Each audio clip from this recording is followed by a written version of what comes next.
우리나라 국민은 지금 한국 현대사에서 가장 흥미진진한 순간을 살고 있습니다. 내란을 일으킨 대통령을 민주적인 방식으로 교체하고 그 내란 잔당들을 잘 처리하고 있는 것이죠. 윤석열 씨는 매우 비합리적인 이유로 계엄을 일으킨 것이 분명합니다. 자신이 대통령 때 사사건건 반대하는 거대 야당을 자기 힘으로 어찌할 수 없어서 반국가 세력으로 몰고 처단하려 계엄을 일으킨 것이 아닌가 그렇게 생각이 듭니다. 노상원이라는 사람의 메모에 얼마나 많은 사람의 살상 명단이 있었습니까? 윤석열과 김건희는 못마땅한 인간들을 처단하고 자신들의 영구 집권을 노렸습니다. 그러나 그들의 모의는 국민의 반대에 부딪혔고 매우 짧은 시간에 그 상황이 역전되었죠. 윤 씨는 탄핵되어 파면됐고 자기가 그토록 처리하고 싶어 하던 사람이 대통령이 되어서 자기 목을 조여오고 있는 형국입니다. 그야말로 상전벽해입니다. 이렇듯 세상사는 종종 우리가 예상하지 못한 정반대의 방향으로 진행이 됩니다. 지금 우리가 묵상하고 있는 에스더서는 절정을 향해 다가가고 있는데요. 그 스토리는 우리 모두가 알고 있듯이 하만의 음모가 정반대로 뒤집혀서 결국 자기가 망하는 이야기입니다. 이렇게 진행된 그 연유에 대해서 오늘 우리가 함께 생각해 보려고 합니다. 오늘 우리가 읽은 1절 말씀에 그 실마리를 찾아볼 수 있습니다. 1절에 그날 밤에 왕이 잠이 오지 아니하므로 명령하여 역대 일기를 가져다가 자기 앞에서 읽히더니 아하수에로가 잠이 오지 않아서 역대 일기를 가져와 읽은 밤, 바로 이 시점이 에스더서 이야기에서 대전환을 이루는 시발점입니다. 이때 읽은 일기 때문에 하만이 모욕을 당하기 시작하고 모르드게는 높임을 받기 시작합니다. 문제의 발단은 왕이 잠을 자지 못했기 때문이었습니다. 아하수에로는 왜 잠을 자지 못했을까요? 저는 예전에 이 부분을 읽을 때 그냥 단지 하나님께서 무슨 특별한 섭리를 하신 모양이다 그렇게만 생각했습니다. 물론 그렇겠죠. 그러나 하나님의 섭리란 갑자기 하늘에서 뚝 떨어지는 특별하고 기적적인 역사라기보다는 오히려 굉장히 자연스럽고 원인과 결과가 분명할 때가 많습니다. 어떤 원인으로 생긴 결과일 때가 많다는 뜻입니다. 이 밤에 아하수에로는 단지 잠을 설쳤다거나 자다가 여러 번 깬 것이 아닙니다.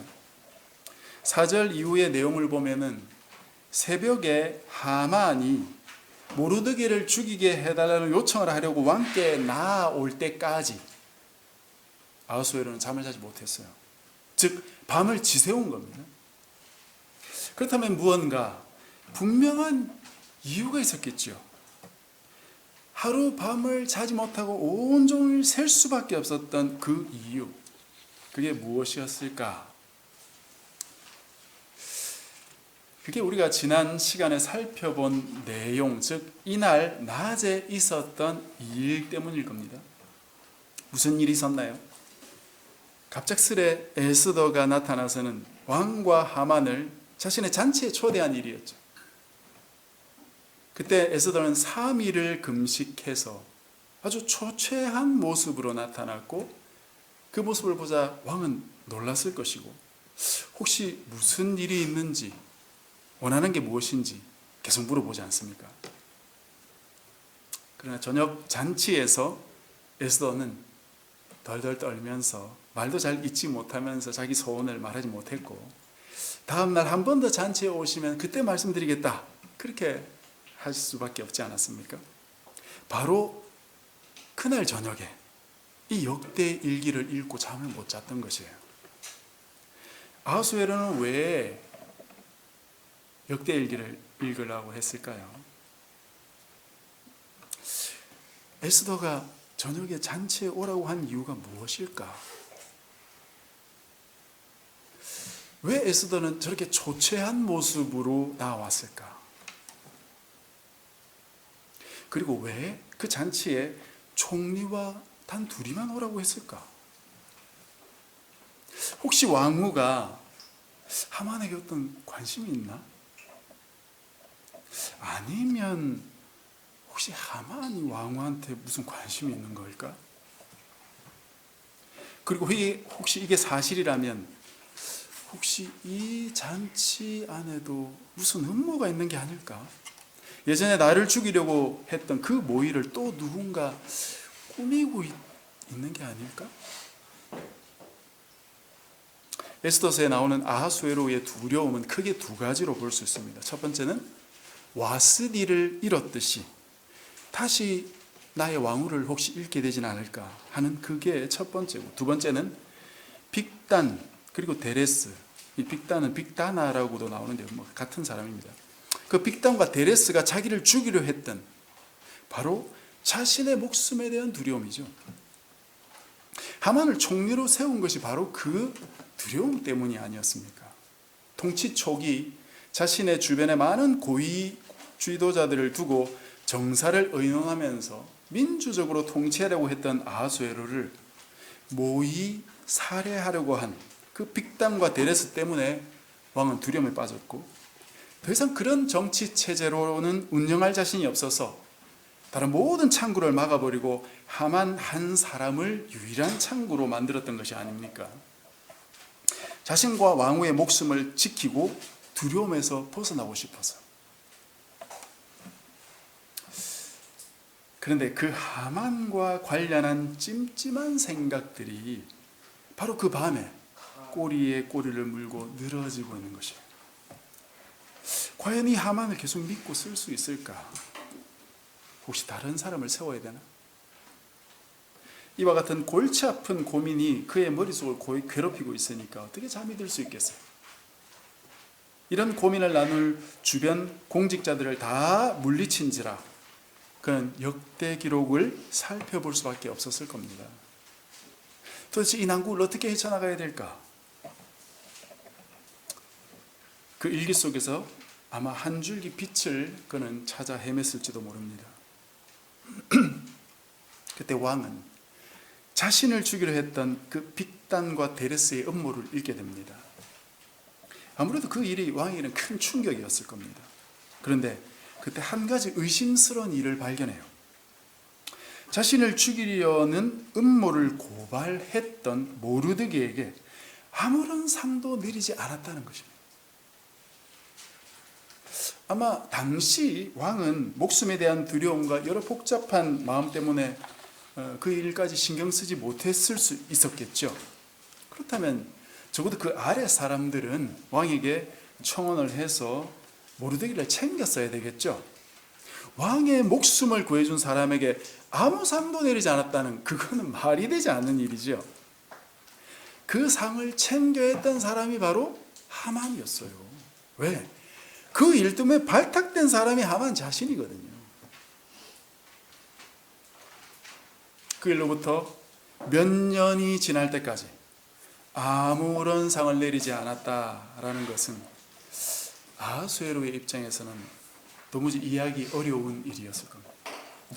도대체 하만은 왜 모르드게에게 상을 베풀자고 내게 제안하지 않았을까? 모르드게는 나의 생명을 지켜준 은인이 아닌가? 그때 아마 번뜩하고 떠오르는 생각이 있었을 것 같습니다. 바로 하만이 유다인들을 몰살시키고자 왕에게 청구했었다는 사실, 그리고 모르드게는 바로 유다인이라는 사실인 거죠. 아니, 상을 베풀어야 할 사람을 오히려 그 민족과 함께 죽이려 든다. 그렇다면 이 하만이라는 사람은 혹시 빅단과 데레스의 암살 음모에 그도 연루되어 있는 사람이 아니었을까? 그렇지 않고서 어떻게 그 일을 그냥 넘어갈 수 있으며 또 그 유다인인 모르드게를 죽이려고 할 수 있단 말인가? 도대체 어떻게 이런 일을 그냥 넘어간단 말이에요? 아하수에로 입장에서는 도무지 이해할 수 없었을 겁니다. 이제 하만은 왕후의 잔치에까지 초대받을 정도로 어떤 면에서는 인정을 받게 되었는데, 아니 이제 그가 더 원하는 것은 무엇일까? 그런 생각도 할 수 있겠죠. 생각이 이 정도에 미치게 되면 아마 잠이 다 달아나 버렸을 겁니다. 아수에로는 하만을 통해 다스리려던 생각에 변화가 필요하다 하는 생각을 가지게 되었을 것이고, 다시 여러 사람 의견을 청취했던 초창기 정치 형태로 회귀를 해야 되지 않을까, 그런 고민을 심각하게 했을 겁니다. 동시에 자기 주변에 모르게와 같이 왕을 위해 행동하는 신하들이 있다는 점에서 위로도 받고 안도도 할 수 있었을 겁니다. 그래서 모르드게에게 상을 내리기로 합니다. 누가 뜰에 있느냐? 라고 물었을 때 하만이 와 있다는 보고를 듣고 아마 왕은 마지막으로 하만 한 번 더 시험해 봐야 되겠다 라고 생각을 한 것 같아요. 왕이 존귀하게 하기를 원하는 사람에게 어떻게 해야 하겠느냐 라는 질문을 하만에게 했죠. 그때 왕은 철저히 자기 속내를 숨기고 하만을 테스트해 보기로 한 것 같습니다. 하만의 진짜 속내를 궁금하게 여기면서 말입니다. 아니나 다를까 하만의 대답을 들은 왕은 자신의 판단이 옳았음을 알게 되었을 것 같아요. 하만이 정말 원하는 건 내 왕자였구나 라는 결론을 아마도 내렸을 것이고, 그때 역사가 뒤집히게 된 것이 아닐까, 그런 생각이 듭니다. 이런 기적 같은 일이 어떻게 일어나게 됩니까? 하나님께서 아수에로라는 그 사람의 마음을 갑작스레 바꾸는 뭐 특별한 역사를 하셨습니까? 아니면 하나님께서 아수에로에게 나타나가지고 유대인을 죽이면 안 된다, 뭐 그런 말씀을 하셨어요? 그런 기적 같은 일은 벌어지지 않았습니다. 우리가 함께 이 모든 사건들 속에서 추측을 해본 것에 불과하지만 아수르의 마음속에 대전환이 일어날 여러 가지 일들이 있었다고 충분히 상상해 볼 수 있습니다. 이미 벌어진 일들 속에서 정리만 잘 하더라도 얼마든지 상황을 바꿀 수 있는 그런 실마리들이 많이 있었구나, 그런 생각을 해볼 수 있다는 것입니다. 그래서 오늘 우리가 함께 나누고 또 기억하고 싶은 것은 이 땅에서의 하나님의 역사가 기적 같은 방식에 국한되지 않는다는 것입니다. 물론 하나님은 필요할 때 기적을 일으키실 수 있겠죠. 그 사실을 부인하는 건 아닙니다. 그리고 때로 우리에게 기적이 필요할 때, 그럴 때가 우리는 있고요. 또 기적을 베풀어 달라고 간절히 기도하기도 합니다. 그런 것까지 하나님께서 다 우리를 이해하시고 우리의 기도까지도 듣고 계실 겁니다. 그러나 우리가 잊지 말아야 될 것은, 기적이라는 것은 일종의 자연 질서를 깨트리는 데서 나오는 것이죠. 예수님께서 무리를 걸으신 기적은 자연 법칙을 깨트리시는 것입니다. 죽은 나사로를 살리신 것도 마찬가지예요. 자연 법칙을 깨트리는 거예요. 예수님은 실제로 기적을 많이 일으키셨다고 복음서 기자들이 기록하고 있습니다. 아마 우리가 그때 그 자리에 있었더라도 우리조차도 깜짝 놀랄 기적을 우리는 목도했을 것이고, 아마도 예수님의 기적을 증거하고 또는 기록하는 사람이었을지도 모릅니다. 그러나 오늘날 우리에겐 우리가 보기에 기적이라고 할 만한 게 있습니까? 우리가 아프고 힘들 때, 아니 감기 하나 걸렸을 때조차 기도하면 낫습니까? 병원 갔다 와야 되지 않아요? 저는 환절기가 될 때마다 제가 코가 어릴 때부터 좋지 않아서 늘 코 때문에 힘들어 하거든요. 병원 갔다 오지 않으면, 약 먹지 않으면 괜찮아지는 때가 없었어요. 또는 일을 마치고 집에 와서 정말 힘들어가지고 그냥 바로 뻗어버리고 싶을 때, 누가 와가지고 식사라도 차려줬으면 좋겠고, 누가 내 대신 청소라도 해줬으면 좋겠다, 그럴 때가 있지 않습니까? 그때 기도하면 혹시 성령님께서 나타나셔서 뚝딱 밥을 지어주십니까? 그런 일은 일어나지 않습니다. 왜 그런 줄 아십니까? 하나님이 그런 식으로 일하는 분이 아니기 때문이에요. 그 이유 말고 다른 이유가 있을까요? 여러분, 우리가 종종 구약의 하나님과 신약의 하나님이 참 다르다라는 생각을 할 때가 있죠. 그 구약의 하나님과 신약의 하나님이 다른 하나님일까요? 만약 그 두 분이 다르다면 그건 어딘가 문제가 있는 거겠죠. 하나님은 신약이나 구약이나 오늘날이나 동일한 하나님이실 겁니다. 당연하겠죠. 만약 그렇지 않다면 우리가 하나님을 믿는데 상당히 어려움이 있을 거예요. 믿을 수 없는 분이지 않을까, 그런 생각을 하지 않겠냐 이 말입니다. 그러니 오늘날 우리가 경험하는 하나님과 신구약 성경시대의 백성들이 경험한 하나님 사이에 별 차이가 없어야 할 거라는 말씀이에요.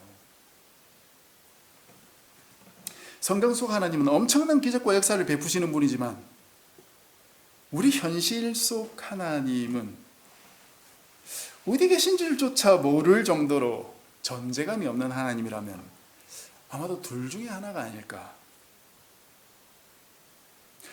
사실은 하나님은 계시지 않다든지, 즉 성경이 허구라든지, 그게 아니면 우리가 성경 속의 하나님을 오해하고 있던지, 둘 중에 하나가 아닐까 싶습니다.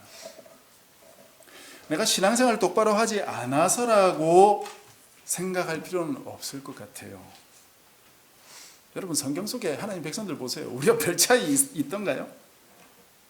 제대로 믿지 못했던 백성들이 훨씬 많지 않습니까? 저는 그게 굉장히 중요한 방증이라고 생각을 하는데, 성경 속에 기적처럼 기록된 하나님의 역사가 실제로는 우리 생각과 약간 다르지 않았을까? 우리가 보는 것과 약간 다르지 않았을까 하는 의구심을 가지게 된다는 사실이에요. 그렇지 않고서야 어떻게 그렇게 오랜 시간 동안 그 거대한 하나님의 기적을 목도하면서 하나님을 믿지 않을 수 있을까요? 그리고 그렇게 놀라운 기적을 보면서도 믿지 못하는 그 백성들에게 하나님은 어떻게 또 그 오랜 시간 동안 참고 인내하면서 성실하게 그들에게 대해 주실 수 있을까, 이 말입니다. 백성들의 입장에서 하나님을 믿는 게 녹록치 않음을 하나님이 잘 알고 계시지 않았을까, 그런 생각이 든다 이 말입니다. 그렇다면 성경 자체가 허구라기보다는 아마도 우리가 성경의 이야기를 잘못 받아들이고 있는 게 아닐까. 우리가 성경을 오해하고 있을 가능성이 훨씬 크다는데 저는 방점을 찍고 싶습니다. 온 만신이 피곤해서 손도 하나 까딱하기 싫을 때 아무리 기도해도 성령님께서 잔치상을 베풀어 주지 않겠지만 때마침 장성한 아이가 집에 들어와서 아빠, 엄마 뭐 좀 해드릴까요? 부탁할 수 있게 된다든지, 평소 집안일을 잘 돕지 않던 남편이 무슨 일인지 흔쾌히 알아서 두 팔 거들고 뭐 집안일을 해줄 때가 있지 않습니까? 우리가 볼 때는 전혀 기적처럼 보이지 않는 그런 일들이 우리의 일상을 채우고 있는 것이고, 우리는 그 일상에서 사실은 하나님의 그 은혜를 누리고 있는 것이 아닐까. 혹시 그게 기적이 아닐까요?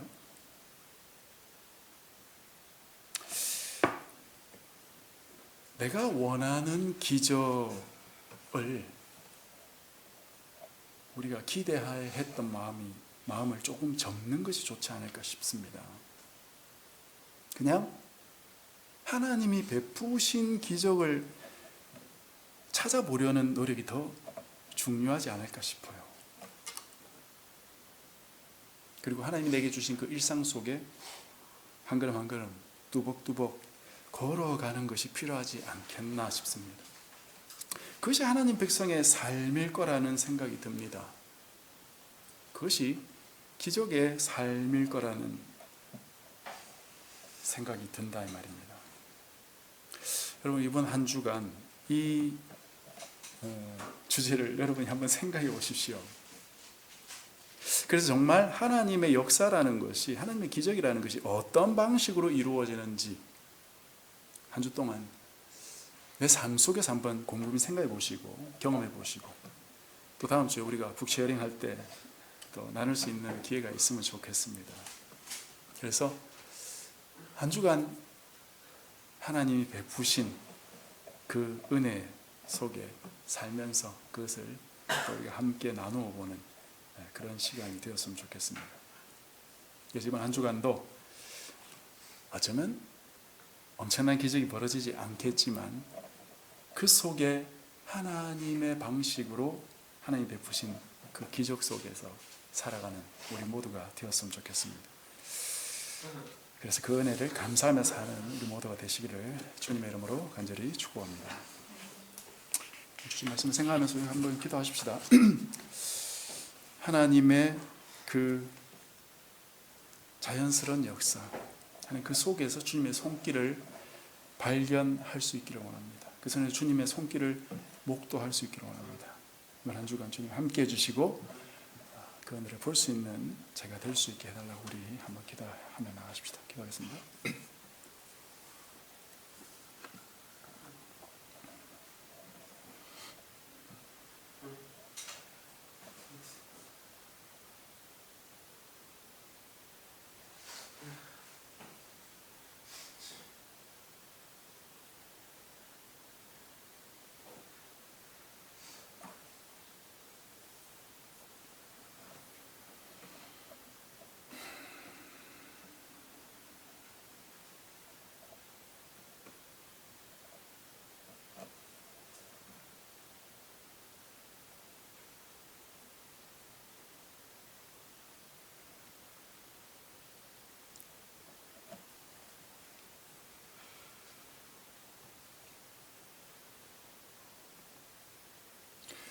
하나님 아버지,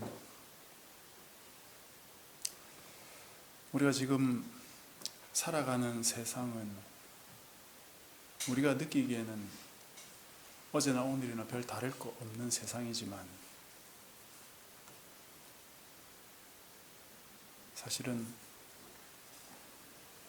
10년 전에 살았던 그 사람들의 눈으로 보기만 해도 오늘날의 하루는 어쩌면 상상할 수 없었던 하루였을지도 모르겠습니다.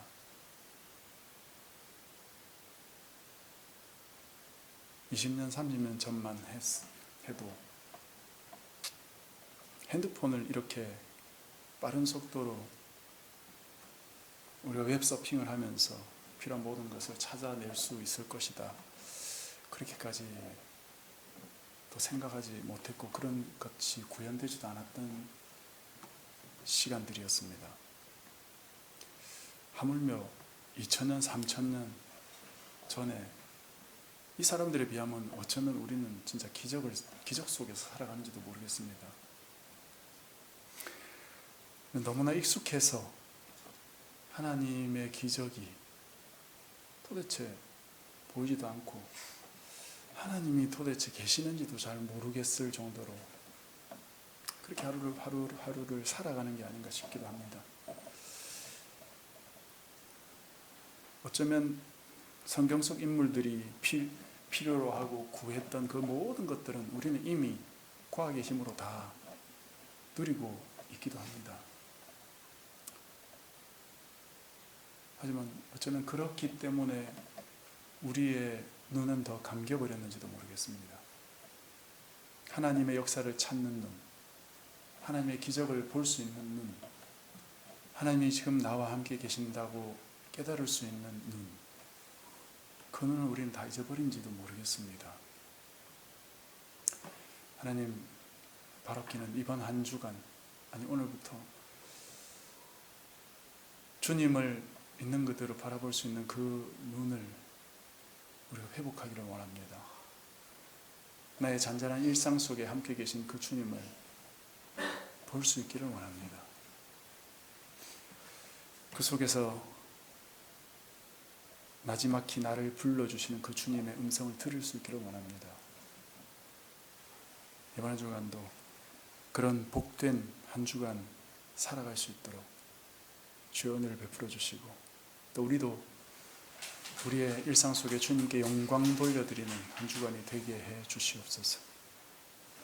이번 한 주간의 모든 삶을 주님께 맡겨드립니다. 감사드립니다. 예수님의 이름으로 기도하옵나이다.